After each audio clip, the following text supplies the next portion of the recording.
మంత్రి ఈటెల రాజేందర్ చుట్టూ ఉచ్చు బిగుస్తోంది. మెదక్ అసైన్డ్ భూములపై వివరణ ఇస్తూ ఈటెల ప్రెస్ మీట్లో మాట్లాడుతుండగానే మరో భూ వివాదం తెరపైకొచ్చింది.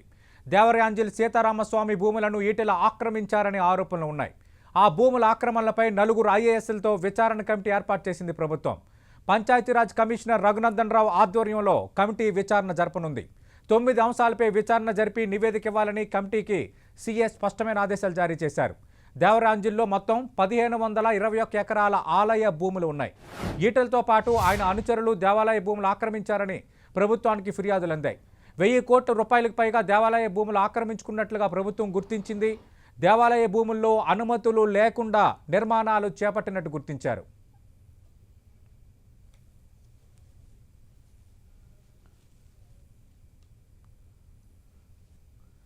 మనం చూస్తున్నాం, మాజీ మంత్రి ఈటెల రాజేందర్ చుట్టూ ఉచ్చు బిగుస్తోంది. మెదక్ అసైన్డ్ భూములపై వివరణ ఇస్తూ ఈటెల ప్రెస్ మీట్లో ఉండగానే మరో భూ వివాదం తెరపైకి వచ్చింది. దేవరయాంజల్ సీతారామస్వామి భూములను ఈటెల ఆక్రమించారనే ఆరోపణలున్నాయి. ఆ భూముల ఆక్రమణలపై నలుగురు ఐఏఎస్లతో విచారణ కమిటీ ఏర్పాటు చేసింది. దీనికి సంబంధించి జీవో నెంబర్ 1014ను కొద్దిసేపటి కిందటే ప్రభుత్వం విడుదల చేసింది. ప్రస్తుతం పంచాయతీరాజ్ కమిషనర్గా ఉన్న రఘునందన్ రావు ఈ కమిటీకి నేతృత్వం వహించనున్నారు. అలాగే 3 సీనియర్ ఐఏఎస్ ఆఫీసర్లు కూడా ఇందులో కమిటీలో ఉన్నారు. 9 అంశాలపై విచారణ జరిపి నివేదిక ఇవ్వాలని కమిటీకి సీఎస్ ఆదేశాలు జారీ చేశారు. మరిన్ని వివరాలు మా సచివాలయ ప్రతినిధి చారిని అడిగి తెలుసుకుందాం. చారి, మనకు తెలుసు మెదక్ జిల్లా కలెక్టర్ హరీష్ నిన్న నివేదిక ఇచ్చారు. 66 ఎకరాలు ఆక్రమణకు గురైన మాట వాస్తవం అంటూ నివేదికలు ఆయన పొందుపరిచారు. అలాగే ఈరోజు ఇంటెలిజెన్స్ అండ్ విజిలెన్స్ నివేదికలు కూడా రాబోతున్నాయి. అవి ఎప్పటికల్లా ప్రభుత్వానికి ఈరోజు రాబోతున్నాయి అంటే ఏం చెప్తారు? రెండోది, కొత్తగా తెర ముందుకు వచ్చిన ఈ దేవరయాంజల్ దేవాలయ భూముల వ్యవహారానికి సంబంధించి వేసిన విచారణ కమిటీకి ఏమైనా టైం బాండ్ ఇచ్చారా? ఎప్పటికల్లా విచారణ పూర్తి చేసి నివేదిక ఇవ్వాలని?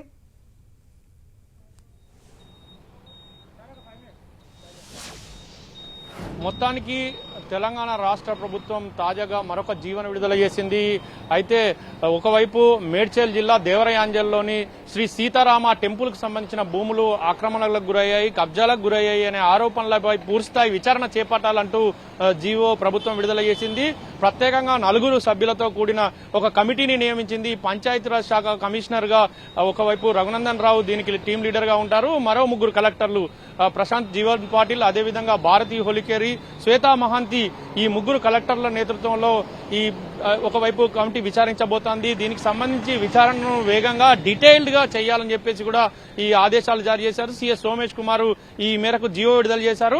దేవరయాంజల్ భూములకు సంబంధించి ఇప్పటికే అందులో ఈటల రాజేందర్ పైన పూర్తిస్థాయి విచారణ చేయాలా, ఆయన ప్రమేయం ఉందా, ఇంకా ఎవరైనా బినామీలు ఉన్నారా, ఆ బినామీలు ఎవరు, వారి వివరాలు ఏంటి, ఎవరు ఈ భూముల కబ్జాలకు పాల్పడ్డారు, 1521 ఎకరాలకు సంబంధించిన విషయాలను పూర్తిగా ఆరాధియాలి. ఈ భూముల్లో ఎన్ని కబ్జాలకు గురయ్యాయి, ఏ మేరకు దేవుని పరిధిలో ఉన్నాయి, ఆలయ పరిధిలో ఉన్నాయి, మిగతా ఎవరు పరిధిలో ఉన్నాయి ఏంటనే విషయాలను ఆరాధించాలి. గతంలో దివాన్ కమిటీ రిపోర్ట్ ఇచ్చింది. దివాన్ కమిటీ తర్వాత ఇప్పుడు తాజాగా మరొక కమిటీ వేయడంతో ఇప్పుడు ఈ భూముల వ్యవహారం తెరపైకి వచ్చింది. ఇప్పటికే మాజీ మంత్రి ఈటెల రాజేందర్ అనేక ఆరోపణలు ఎదుర్కొంటారు. ఆ ఆరోపణలతో పాటు ఒకవైపు మెదక్ జిల్లా మాసాయిపేట మండలంలో ఆయన భూములు అక్రమాలకు పాల్పడ్డాడంటూ ఇప్పటికే మెదక్ జిల్లా కలెక్టర్ తేల్చారు. 66.1 గుంట 66 ఎకరాల 1 గుంట భూమికి సంబంధించి ఆయన కబ్జాలకు పాల్పడ్డాడు. వాటిల్లో అటవీ సంరక్షణ చట్టాలను కూడా వైలేషన్ చేశారు. మరొక వైపు కన్జర్వేషన్ ఆఫ్ భూములకు సంబంధించి వ్యవసాయ భూములను కమర్షియల్ గా వినియోగించేందుకు సంబంధించిన విషయంలో కూడా ఆ చట్టాన్ని కూడా దుర్వినియోగం చేశాడు, ఉల్లంఘనలకు పాల్పడ్డాడంటూ కూడా కలెక్టర్ తన నివేదికలో పేర్కొన్నాడు. వీటి అన్ని నేపథ్యంలో ఒకవైపు మెదక్ జిల్లా మాసాయిపేట మండలంలో 66 ఎకరాల 1 గుంట భూమి కబ్జాలకు గురవడము, అందులో వైలేషన్ జరగడము, షెడ్లు నిర్మించడం లాంటివి అనే విషయాలపైన మెదక్ జిల్లా కలెక్టర్ తన 6 పేజీల నివేదికలో 20 మంది రైతుల దగ్గర నుంచి అభిప్రాయాలు సేకరించి ప్రభుత్వానికి సమర్పించారు. దీనిపైన విచారణ జరుగుతున్న క్రమంలోనే ఆయన వైద్య ఆరోగ్య శాఖ మంత్రి పదవి నుంచి వైద్య ఆరోగ్య శాఖ నుంచి ఆయనను తప్పించారు. ఆ తర్వాత నిన్న సాయంత్రం ఆయనను మంత్రి పదవి నుంచి కూడా బర్తరఫ్ చేశారు. మొత్తంగా ఒకవైపు ఈ జరుగుతున్న క్రమంలో ఈటల రాజేందర్ దీనికి సంబంధించి మాట్లాడుతున్నారు. తన భవిష్యత్తు పరిణామాలు ఏ విధంగా ఉంటాయి, ఎలా ఉండబోతున్నాయని ఆయన మీడియాకు వెల్లడిస్తున్న క్రమంలో కొత్తగా రాష్ట్ర ప్రభుత్వం మరొక తాజా జీవో విడుదల చేసింది. ఇక మేడ్చల్ జిల్లాకు సంబంధించిన దేవరయాంజల్ భూములకు సంబంధించిన విషయంలో ఈ జీవో విడుదలైంది. దీంట్లో 4 సభ్యులతో పాటు కమిటీని నియమించారు. ఈ కమిటీ విచారణ చేపట్టబోతోంది. అంటే ఈ కమిటీ కూడా అత్యంత త్వరగా విచారణ చేపట్టేందుకు సిద్దమైంది. అయితే ఇందులో ఎలాంటి తేలనున్నాయనేది మనకు రానున్న రోజుల్లో తెలుస్తుంది. మొత్తం 9 అంశాలపైన విచారణ జరపాలని కూడా ప్రభుత్వం ఆదేశాలు జారీ చేసింది. ఈ జీవోలో 9 అంశాలను ప్రధానంగా ఈ భూములు ఎప్పటి నుండి ఉన్నాయి, 1994 తర్వాత ఈ భూములు ఎవరెవరు కబ్జా చేశారు, ఎక్కడెక్కడ ఏమైనా రిజిస్ట్రేషన్లు అయ్యాయా, ఆ రిజిస్ట్రేషన్లు ఎవరి పేరు మీద ఉన్నాయి, తర్వాత ఏమైనా నకిలీ డాక్యుమెంట్లు సృష్టించారా, ఆ తర్వాత బినామీలు ఎవరున్నారు, ఎవరి బినామీలు ఉన్నారు, ఎవరి పేరు మీద రిజిస్ట్రేషన్ అయ్యాయి, ఇందులో ఎవరైనా రిజిస్ట్రేషన్ చేశారా, ఎన్క్రోచ్మెంట్ చేశారా అనే విషయాలపైన కూడా పూర్తి స్థాయిలో ఈ కమిటీ విచారించబోతోంది. అయితే పూర్తి స్థాయిలో ల్యాండ్ దగ్గర అంటే క్షేత్రస్థాయిలో వెళ్లి కమిటీ విచారణ జరపాలని కూడా ఒకవైపు నిర్ణయించారు. దీంతో పాటు స్థానిక మండల అధికారులు, ఇతర రెవెన్యూ డిపార్ట్మెంట్ అధికారులు కూడా ఈ కమిటీకి సహకరించాలని కూడా జీవోలో ఆదేశాలు జారీ చేశారు. మొత్తంగా ఈ కమిటీ కూడా పూర్తిస్థాయిలో క్షేత్రస్థాయికి వెళ్లి ఆ దేవాలయ భూములకు సంబంధించిన విషయంలో ఆరాధిస్తుంది. అయితే ఈటెల రాజేందర్ మాత్రం ఈ భూములకు సంబంధించిన విషయంలో తాను అక్కడ ఎవరికి అన్యాయం జరగద్దు అంటున్నారు, కానీ ఇందులో తనకు నష్టం జరుగుతుందనే భావనతోనే ఆయన ఆ మాటలు అంటున్నట్టుగా కూడా ఒకవైపు ఆరోపణలు వినవస్తున్నాయి. సతీష్, అంటే చారి ఇక్కడ ఇంట్రెస్టింగ్ అంశాలు తెర ముందుకు వస్తున్నాయి. తెలంగాణ ప్రభుత్వం ఏర్పడిన తర్వాత, తెలంగాణ రాష్ట్రం ఏర్పడి తెలంగాణ ప్రభుత్వం ఏర్పడిన తర్వాత ఆ భూములు దేవరాంజిల్లో సీతారామస్వామి టెంపుల్కి సంబంధించిన భూములు దేవాదాయ శాఖకు సంబంధించినవి అంటూ దేవాదాయ శాఖ ఒక ప్రకటన రిలీజ్ చేసింది, కొంత నోటిఫై చేసింది. కానీ అంతకుముందు ఉమ్మడి ఆంధ్రప్రదేశ్లో వైఎస్ రాజశేఖర రెడ్డి ముఖ్యమంత్రిగా ఉన్నప్పుడు ఇదే భూముల వ్యవహారం పైన ఇదే ఈటెలు ఫిర్యాదు చేసినప్పుడు వేసిన దివాన్ కమిటీ మాత్రం ఇవి దేవాలయాల భూములు కాదంటూ తేల్చింది. అంటే ఇప్పుడు ఈ డొంక మళ్ళీ కదులుతుంది కాబట్టి అప్పటి దివాన్ కమిటీ నివేదిక ఎంతవరకు కీలకంగా మారబోతుంది ఇప్పుడు? ఖచ్చితంగా దివాన్ కమిటీలో అనేక అంశాలను అప్పుడు కమిటీ ప్రస్తావించింది. అయితే ఈ భూముల్లో ఫస్ట్ దేవాలయానికి అంటే దేవరయాంజల్లోని శ్రీ సీతారామ టెంపుల్ కు సంబంధించిన 1521 ఎకరాల భూమి ఉన్నట్టుగా ప్రాథమికంగా గుర్తించారు. ఇందులో కొంత దాదాపు కొన్ని ఎకరాల భూములు, వందల ఎకరాల భూములు కబ్జాలకు గురైనట్టుగా స్థానికులు కొంతమంది, ఇతరులు కొంతమంది ఆక్యుపై చేసి అక్కడ కొన్ని షెడ్ల నిర్మాణం తమ ఆధీనంలో పెట్టుకోవడం లాంటివి జరిగినట్టుగా తేల్చారు. మొత్తానికి వీటన్నిటి నేపథ్యంలో ఇక ఇప్పుడు తాజాగా వేసిన కమిటీ మాత్రం పూర్తిగా ఎలాంటి రిపోర్ట్ ఇవ్వబోతుంది అనేది ఆసక్తికర పరిణామంగా చెప్పుకోవచ్చు. అయితే దివాన్ కమిటీలోని అంశాలను కూడా పరిగణలోకి తీసుకుంటారు. ఏదైనా ప్రభుత్వ భూమి కబ్జా అయిందంటే ఆ కబ్జా విషయంలో తేల్చాల్సిన పరిస్థితి ఉంటుందని చెప్పేసి ఇప్పటికే ప్రభుత్వం అనేక సందర్భాల్లో చెప్పింది. అసైన్డ్ భూములు కానీ, దేవాదాయ శాఖ భూములు కానీ, వక్ఫ్ భూములు కానీ, ఇవంటి అన్నిటి విషయంలో ప్రభుత్వం కఠినంగానే వ్యవహరించుకుంటూ వస్తుంది. ఇప్పుడు తాజాగా కూడా ఈ భూముల విషయంలో ఒకవేళ ఎవరైతే నిర్దోషి అని తేలితే వాళ్ళకి సంబంధించి ఏం లేదు, ఆ భూముల్లో ఎవరైనా దోషి అని తేలితే మాత్రం ఖచ్చితంగా వాళ్ళపైన చర్యలు ఉంటాయని చెప్పేసి ప్రభుత్వం చెప్తోంది. దీనికి సంబంధించిన రిపోర్టును ఇవ్వాలని, ఈ పూర్తి స్థాయిలో డీటెయిల్ రిపోర్ట్ కావాలని కూడా ప్రభుత్వం ఆదేశించింది. ఈ డీటెయిల్ రిపోర్ట్ వచ్చిన తర్వాత కానీ దీనికి సంబంధించి ఎలాంటి చర్యలు ఉంటాయనేది మనం చూడాల్సిన పరిస్థితి ఉంటుంది. సతీష్, అంటే చారి మనకు తెలుసు, అటు మెదక్ జిల్లా కలెక్టర్కు ఆదేశాలు జారీ చేసిన 24 గంటల్లోనే ఆయన ఒక రిపోర్ట్ ఇచ్చారు, 66 ఎకరాలు ఆక్రమణకు గురయ్యాయని. అదే సందర్భంలో అటు విజిలెన్స్, ఇంటెలిజెన్స్ రిపోర్ట్స్ కూడా 48 గంటలు అంటే 2 రోజుల సమయం మాత్రమే తీసుకున్నాయి. నేను ఇందాకలు కూడా మీకు అడిగాను, ఇప్పుడు ఈ రఘునందన్ రావు నేతృత్వంలో వేసిన ఈ విచారణ కమిటీ లేటెస్ట్గా ఈ దేవరయాంజలి సీతారామస్వామి ఆలయానికి సంబంధించిన దేవాలయ భూముల వ్యవహారానికి సంబంధించి ఏమైనా టైం బాండ్ ఏమైనా విధించారా, ఎన్ని రోజుల్లోపు రిపోర్ట్ ఇవ్వాలని? అయితే ప్రస్తుతానికైతే టైం బాండ్ ఏం లేదు, కానీ ఖచ్చితంగా సాధ్యమైనంత త్వరగా డీటెయిల్డ్ రిపోర్ట్ అంటే పూర్తి స్థాయిలో విచారణ జరిపి పూర్తి స్థాయిలో నివేదికను, ఖచ్చితమైన నివేదికను ఇవ్వాలని చెప్పేసి కూడా ఒకవైపు ప్రభుత్వం ఆదేశించింది. అయితే ఈ విచారణ క్షేత్రస్థాయిలో జరగాలి, వాస్తవాలు ఏంటి అనేది తేల్చాలని చెప్పేసి కూడా ప్రభుత్వం ఇచ్చిన నేపథ్యంలో ఇది కొంత సమయం తీసుకునే అవకాశం ఉంది. అయితే ఇందులో ఈటెల రాజేందర్ పై వచ్చిన ఆరోపణలపై ప్రత్యేకంగా కూడా ఒక పాయింట్ ప్రస్తావించింది ప్రభుత్వం. ఆ పాయింట్ ఆధారంగా కూడా ఖచ్చితంగా విచారణ చేపట్టాలి. అందులో ఎవరు బినామీలు ఉన్నారా, ఎవరి పేరు మీద భూములు ఉన్నాయి, వాళ్ళు ఎవరికి సంబంధించిన మనుషులు అనే విషయాలను కూడా ఆరా తీయబోతుంది కమిటీ. ఇక ఇదిలా ఉంటే మరొక వైపు ఇంకా విజిలెన్స్ కు సంబంధించిన డీజీ పూర్ణచంద్రరావు నివేదికను రూపొందించినట్టుగా తెలుస్తోంది. ఈ నివేదికను ప్రభుత్వానికి ఈ రోజు సమర్పించే అవకాశాలు మెండుగా కనిపిస్తున్నాయి. అయితే ప్రభుత్వానికి విజిలెన్స్ నివేదిక సమర్పించిన తర్వాత అందులో ఎలాంటి రిపోర్ట్ ఉన్నది, అందులో ఏ అంశాలను వాళ్ళు ప్రస్తావించారు, విజిలెన్స్ లో ఏ అంశాలు బయటకు వచ్చినాయి, అది ఏమైనా ఈ కబ్జాలు కానీ వాళ్ళను భయపెట్టడం కానీ, బలవంతం చేయడం కానీ, వాళ్ళను డబ్బులు ఇస్తామని ఆశ చూపెట్టడం కానీ, ఇలాంటి ఏ అంశాలు ఉన్నా కూడా ఆ అంశాలన్నింటినీ పరిగణలోకి తీసుకొని విజిలెన్స్ నివేదిక రూపొందించే అవకాశం ఉన్నట్టుగా తెలుస్తోంది. ఆ నివేదికలో ఉన్న పాయింట్స్ ఆధారంగా కానీ మరొకసారి దాని మీద కూడా ప్రభుత్వం దృష్టి సారిస్తుంది.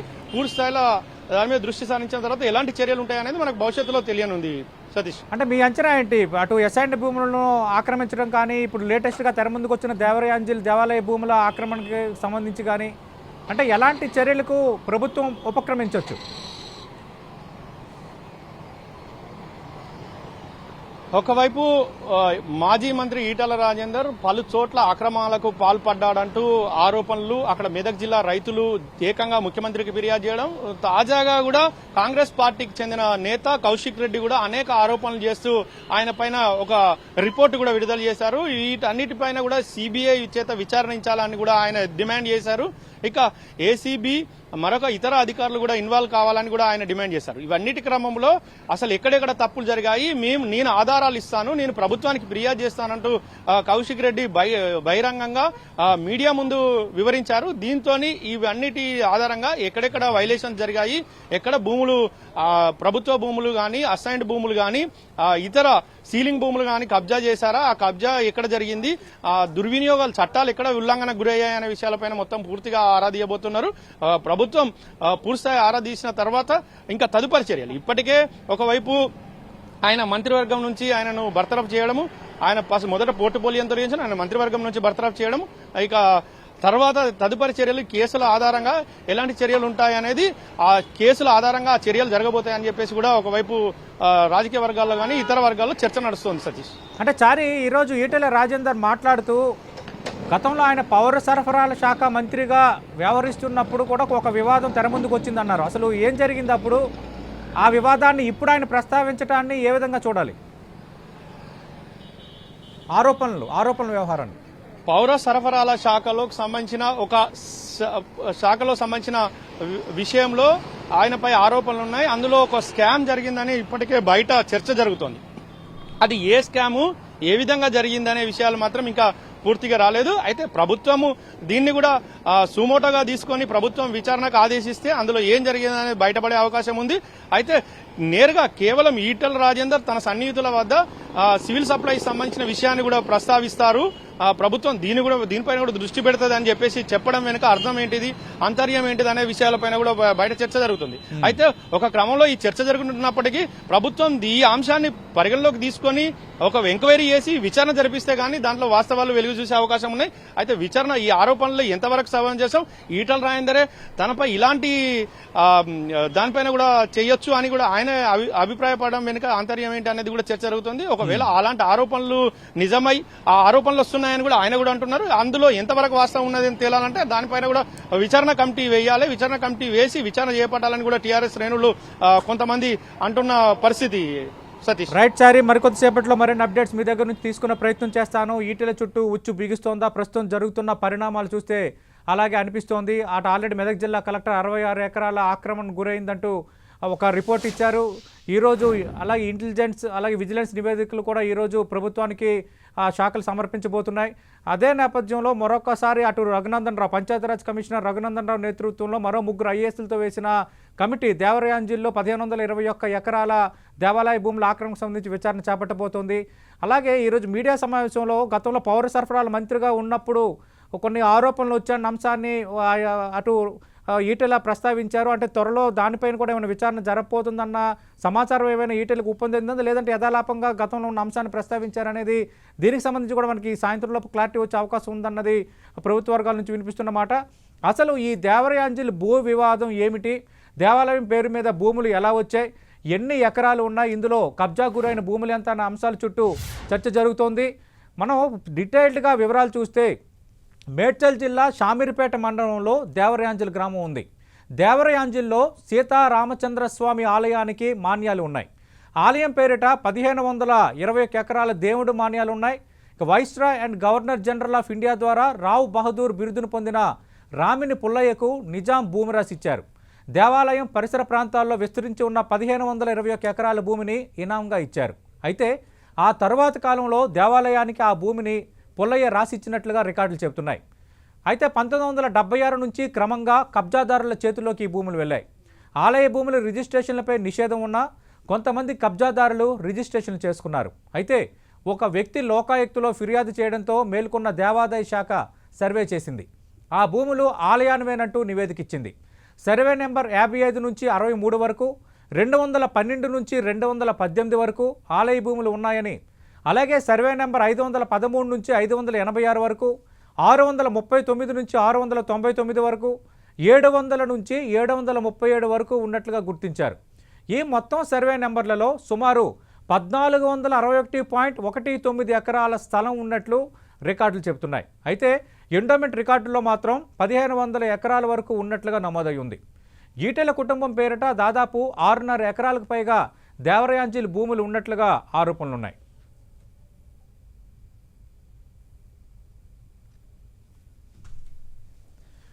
అసలు కొత్తగా తెర ముందుకు వచ్చిన ఈ దేవరయాంజలి భూ వివాదం ఏంటి, ఒకసారి వివరాలు మనం తెలుసుకునే ప్రయత్నం చేద్దాం. అసలు ఈ దేవరయాంజలి భూ వివాదం ఏమిటి, దేవాలయం పేరు మీద భూములు ఎలా వచ్చాయి, ఎన్ని ఎకరాలు ఉన్నాయి, ఇందులో కబ్జాకు గురైన భూములు ఎంత అనే అంశాల చుట్టూ చర్చ జరుగుతోంది. మేడ్చల్ జిల్లా షామీర్పేట మండలంలో దేవరయాంజలి గ్రామం ఉంది. దేవరయాంజలిలో సీతారామచంద్రస్వామి ఆలయానికి మాన్యాలున్నాయి. ఆలయం పేరిట 1521 ఎకరాల దేవుడు మాన్యాలున్నాయి. Viceroy and governor general of India ద్వారా రావ్ బహదూర్ బిరుదును పొందిన రామిని పుల్లయ్యకు నిజాం ఈ భూమి రాసి ఇచ్చారు. దేవాలయం పరిసర ప్రాంతాల్లో విస్తరించి ఉన్న 1521 ఎకరాల భూమిని ఇనాంగా ఇచ్చారు. అయితే ఆ తర్వాత కాలంలో దేవాలయానికి ఆ భూమిని పుల్లయ్య రాసిచ్చినట్లుగా రికార్డులు చెబుతున్నాయి.